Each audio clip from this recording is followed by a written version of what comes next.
مسیح یسو کے بابرکت اور جلالی نام میں آپ سب کی سلامتی ہو۔ میں بردر شعیب پالوس اس وقت آپ سب کی خدمت میں حاضر ہوں۔ میرے بھائیوں اور میری بہنوں، آج ہم زبور نمبر 22 کے بارے میں سیکھیں گے۔ جب ہم زبور نمبر 22 کی تلاوت کرتے ہیں تو میرے ساتھ نکالیے زبور نمبر 22 اور اس کی پہلی 5 آیات ہم تلاوت کریں گے۔ اس زبور کو آپ پورے زبور کو پڑھیں تاکہ آپ کو اس زبور کی مکمل طور پر سمجھ آ سکے۔ کلام مقدس میں یوں لکھا ہے، مبارک ہے وہ جس کی خطا بخشی گئی اور جس کا گناہ ڈھانکا گیا۔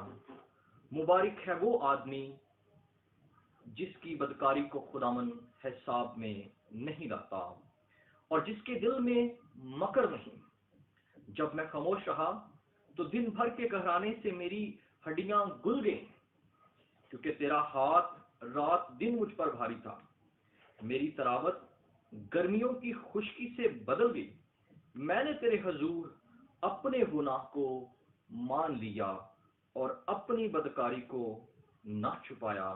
میں نے کہا، میں خداوند کے حضور اپنی خطاؤں کا اقرار کروں گا اور تو نے میرے گناہ کی بدی کو معاف کیا۔ پاک کلام کے پڑھے اور سنے جانے پر خداوند کی خاص برکت ہو۔ مسیح میں میرے بھائیوں اور میری بہنوں،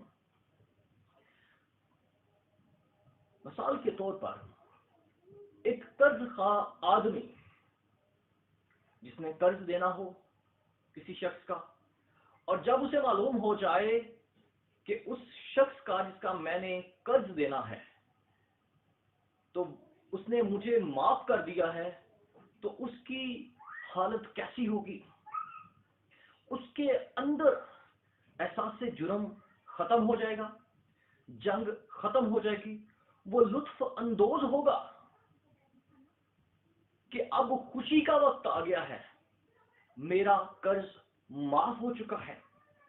اسی طرح داؤد اس زبور میں بیان کرتا ہے، مبارک ہے وہ جس کی خطا بخشی گئی اور جس کا گناہ ڈھانکا گیا۔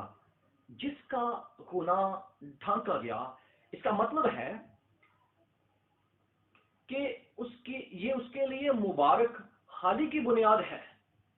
یہ وہ بنیادی اعزاز ہے جس سے ہماری مبارک حالی کے باقی سارے لوازمات حاصل ہوتے ہیں۔ توبہ کرنے پر خطا معاف ہو جاتی ہے، یعنی ہم جس سزا کے حقدار تھے وہ منسوخ کر دی گئی، وہ معاف کر دی گئی، وہ اٹھائی جاتی ہے تاکہ اس کی معافی سے ہمارے اوپر جو بھاری بوجھ ہے اس سے ہم آزاد ہو جائیں۔ خطا یا گناہ کا ڈھانکا جانا ایسے ہی ہے جیسے ننگا پن برہنگی ڈھانکنا ہے، جس سے ہماری شرمندگی ظاہر نہ ہو۔ آیت نمبر 2 اور 4 آیت تک جب ہم دیکھتے ہیں تو بیت سبا سے زنا اور اوریا کی موت کی سازش کے ارتکاب کے بعد داؤد نے گناہ کا اقرار کرنے سے متواتر انکار کیا۔ وہ گناہ کو دبانا چاہتا تھا، اپنے گناہ کا اقرار نہیں کر رہا تھا۔ وہ جسمانی طور پر پس مردہ ہو گیا جب اسے احساس ہوا کہ وہ خدا کا ہاتھ اس پر بھاری ہے۔ پھر اس نے کیا کیا کہ اپنے گناہ کا جب اس نے احساس کر لیا تو میرے عزیزو، گناہ سے معافی پانے کے 3 پہلو ہیں۔ پہلا احساس گناہ، دوسرا اقرار گناہ، اور تیسرا ترک گناہ۔ 1 سال کی اس بےتاب کیفیت کے بعد داؤد اس نتیجے پر پہنچا، اس مقام پر پہنچ گیا جہاں اس نے اپنی زبان سے 4 الفاظ ادا کیے جن کا خدا انتظار کر رہا تھا۔ میں نے گناہ کیا۔ جب اسے احساس ہو گیا اور اقرار کیا تب ساری شرمناک داستان اس کی زبان سے نکلنے لگی جیسے پھوڑے سے پیپ نکلنے لگتی ہے۔ پھر اس نے گناہ کو اس کے اصلی نام سے پکارا۔ 5ویں آیت پر غور کریں، لکھا ہے کہ میں نے تیرے حضور اپنے گناہ کو مان لیا اور اپنی بدکاری کو نہ چھپایا۔ میں نے کہا میں نے خداوند کے حضور اپنی خطاؤں کا اقرار کیا ہے۔ اور ہم زبور گاتے بھی ہیں، لکھا ہوا کہ تیرے کول کیتا گناہ دا اقرار، میں تیرے کول کیتا گناہ دا اقرار، ہاں مان لیا میں تے ہاں ڈاڈا بدکار، میں کہیا یہوہ دے اگے ضرور، میں کہیا یہوہ دے اگے ضرور، میں منا گا اپنے گناہ تے قصور۔